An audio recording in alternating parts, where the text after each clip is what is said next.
Bonjour à tous, nous sommes toujours dans notre thème intitulé de l'enlèvement au retour de Christ dans les airs. Nous allons lire notre texte de base qui est dans le psaume 1 à 6. Heureux l'homme qui ne marche pas selon les conseils des méchants, qui ne s'arrête pas sous la voie des pécheurs, et qui ne s'assied pas en compagnie des moqueurs, mais qui trouve son plaisir dans la loi de l'Éternel et la médite jour et nuit. Il est comme un arbre planté près d'un courant d'eau qui donne son fruit en sa saison et dont le feuillage ne se flétrit point. Tout ce qui fait lui réussit. Il n'en est pas ainsi des méchants. Ils sont comme la paille que les vents d'ici. C'est pourquoi les méchants ne résistent pas au jour du jugement, ni les pécheurs dans l'assemblée des justes. Car l'Éternel connaît la voie des justes et la voie des pécheurs mène à la ruine. Nous allons toujours parler de notre thème intitulé de l'enlèvement au retour de Christ dans les airs. L'autre fois, nous avons parlé de la marche. Aujourd'hui, nous allons toucher encore un autre point. Nous allons parler de la terre. Nous allons lire Ésaïe 62, 4 à 5.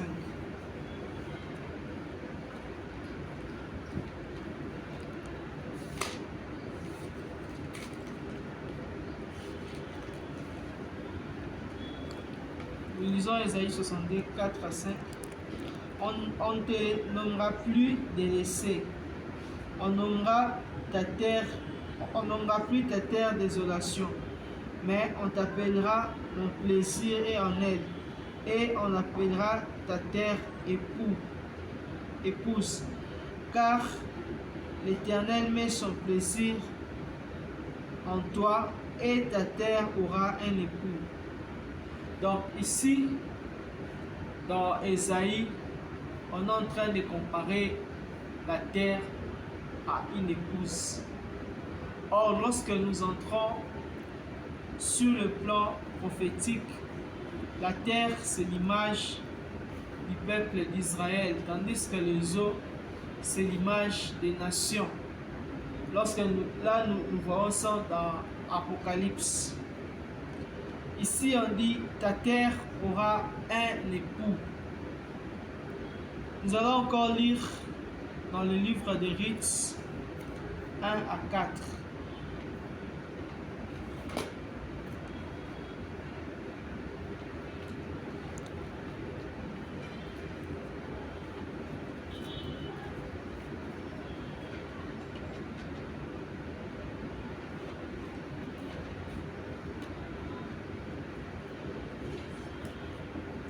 Naomi, sa belle-mère, lui dit, ma fille, je voudrais assurer ton repos afin que tu sois heureuse.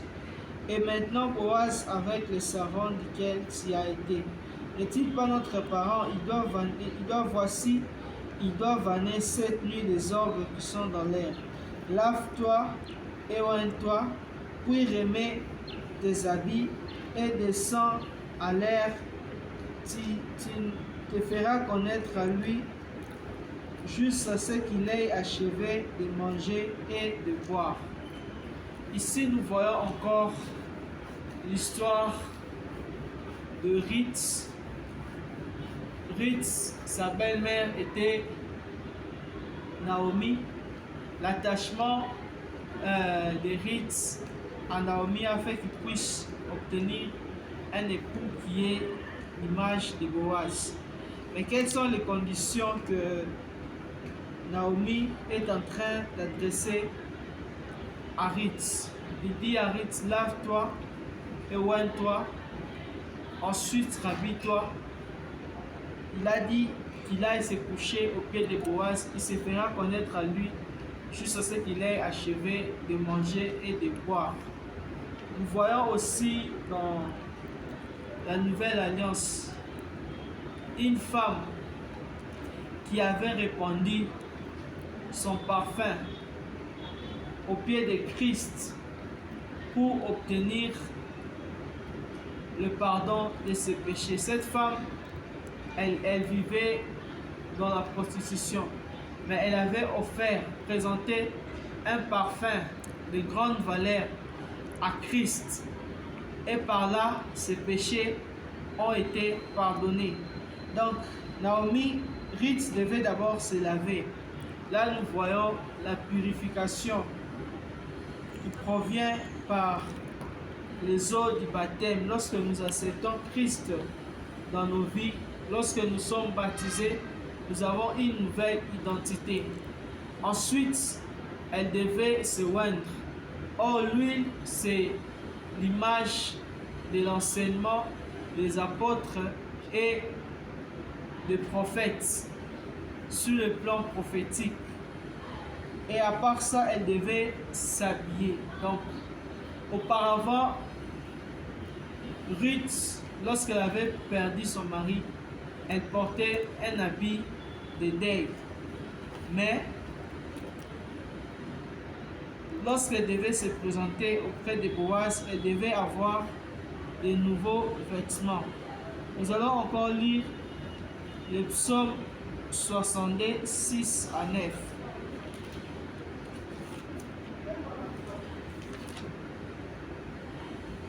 Il est écrit: oui, mon âme, confie-toi en Dieu, car de lui vient mon espérance. Oui, c'est lui qui est mon rocher et mon salut. Ma haute retraite, je ne chancellerai pas. Sur Dieu repose mon salut et ma gloire, le rocher de ma force. Mon refuge est en Dieu. En tout temps, peuple, confiez-vous en lui. Répandez vos cœurs en sa présence. Dieu est notre refuge. Ici, le psalmiste David, il est en train de comparer Dieu à notre refuge. C'est auprès de lui que nous obtenons les repos. C'est auprès de lui que nous avons les repos. Le repos, c'est l'assurance de la vie éternelle. Parce qu'après cette vie que nous menons sur la terre, il y a encore une autre vie. Il y a encore une autre vie qui nous attend. Soit nous allons vivre la vie éternelle ou aller dans le lieu de tourment pour être en enfer pendant toute une éternité. Mais David est en train de dire que son salut et sa gloire reposent auprès de Dieu. Dieu, il est la source de notre salut. Nous voyons Christ à la croix. Il a accepté de se faire pécher. Il a accepté d'être humilié. On a craché sur son visage pour que nous puissions obtenir le salut. Nous allons encore lire Proverbe 3, 16 à 19.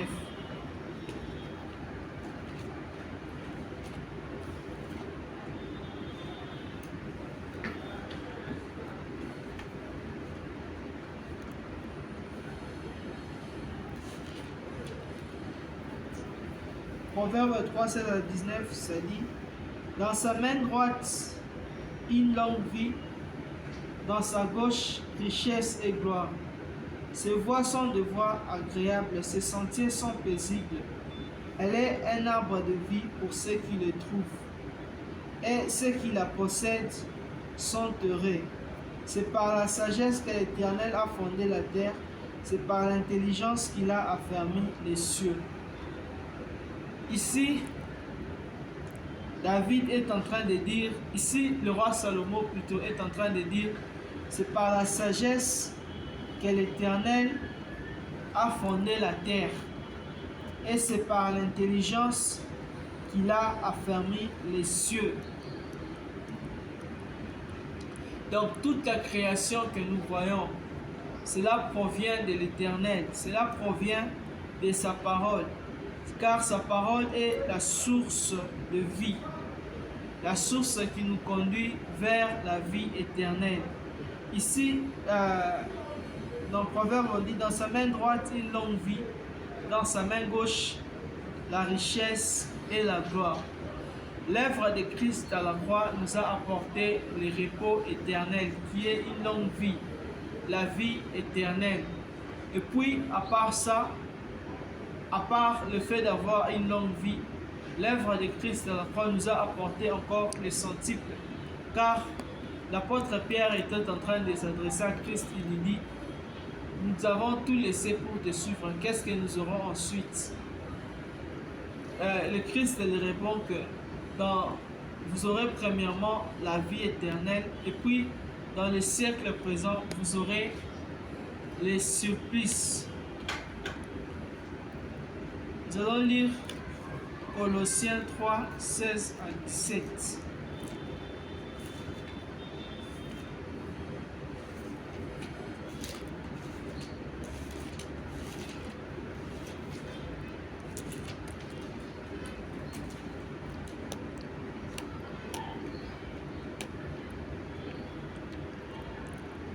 Que la parole de Christ habite parmi vous en abondamment.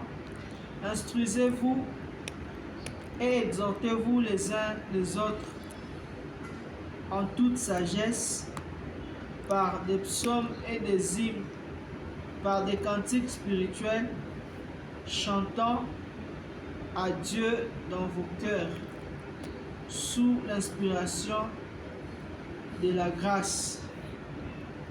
17.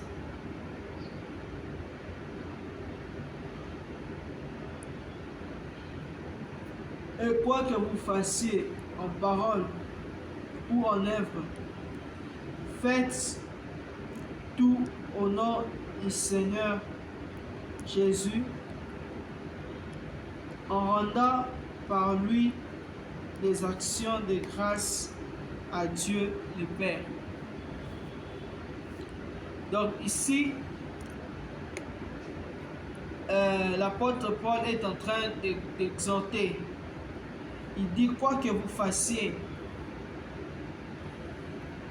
que ce soit en parole ou en œuvre, faites-les au nom du Seigneur Jésus.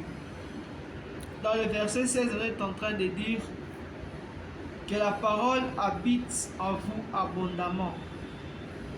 Donc, nous comprenons que lorsqu'on dit dans sa main droite une longue vie, dans sa main gauche la richesse et la gloire, cette richesse, c'est l'image de la parole. Cette richesse que nous avons, c'est elle qui va nous conduire jusque pendant le millénium. La richesse, c'est l'image de la parole. Et puis nous allons encore lire Ephésiens 4, 21 à 24.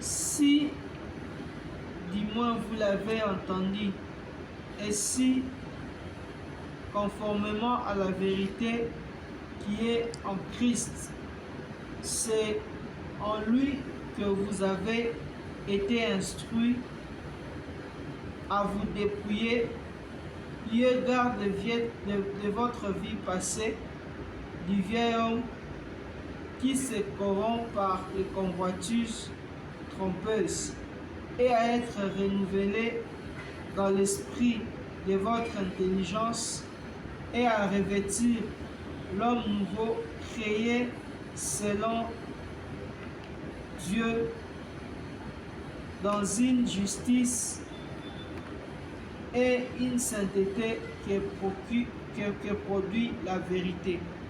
Donc ici, l'apôtre Paul est en train d'exhorter le peuple. Il est en train de nous exhorter à être revêtis de l'homme nouveau. L'homme nouveau, c'est l'image de Christ. Donc, l'apôtre Paul est en train d'exhorter le peuple à se débarrasser du vieil homme. Du vieil homme qui se corrompt par les désirs trompeurs de la chair et à revêtir l'homme nouveau.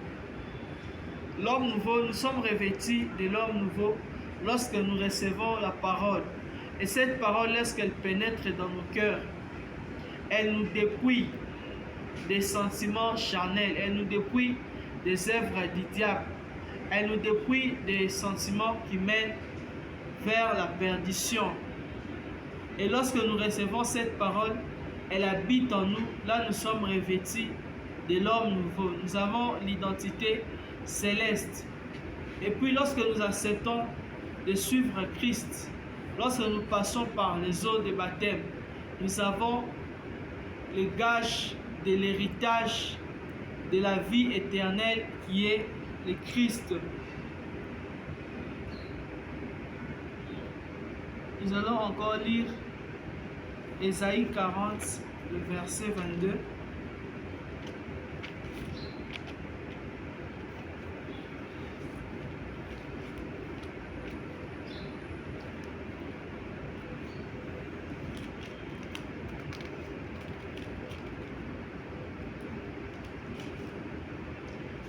Ésaïe 40, verset 22, il est écrit: celui qui est assis au-dessus du cercle de la terre et ceux qui l'habitent sont comme des sauterelles. Il étend les cieux comme une étoffe légère, comme une tente pour en faire sa demeure. Donc ici, dans Ésaïe, on est en train de dire que l'Éternel étend les cieux comme une étoffe, donc comme un vêtement, pour en faire sa demeure. Donc nous comprenons que lorsque nous sommes revêtis de Christ, nous avons l'identité céleste. Notre vie est cachée en Christ dans les lieux célestes, comme il est écrit dans la parole. Lorsque nous abandonnons la vie du péché, lorsque nous abandonnons les œuvres de la chair, nous sommes revêtis de Christ. Donc ici il est écrit: il étend les cieux comme une étoffe pour en faire une tente. Donc Christ habite dans le ciel. Lorsque nous vivons en conformité avec lui, comme il avait dit à ses disciples: je m'en vais auprès du Père, je m'en vais vous préparer une place. Nous avons une place dans le ciel. Lorsque nous nous débarrassons de la vie du péché, en passant par la confession, parce qu'il y a certains péchés qui nécessitent la confession. Lorsque nous nous débarrassons des désirs charnels, nous sommes revêtis de Christ. Et puis nous allons encore lire Apocalypse 3, le verset 5.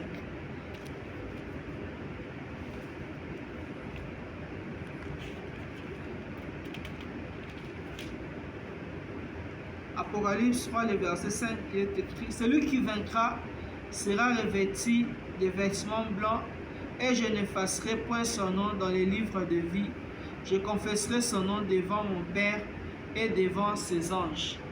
Donc ici, dans Apocalypse, il est écrit que celui qui vaincra sera revêtu de vêtements blancs. Et le Christ est en train de dire: je n'effacerai point son nom dans le livre de vie, et je confesserai son nom devant mon Père et devant ses anges. Donc celui qui va vaincre la vie du péché dans la carrière qui nous est proposée, il aura des vêtements blancs. Et Christ dit, je n'effacerai point son nom dans le livre de vie, je confesserai son nom devant mon Père et devant ses anges. Nous allons encore lire le psaume 19, 6 à 10.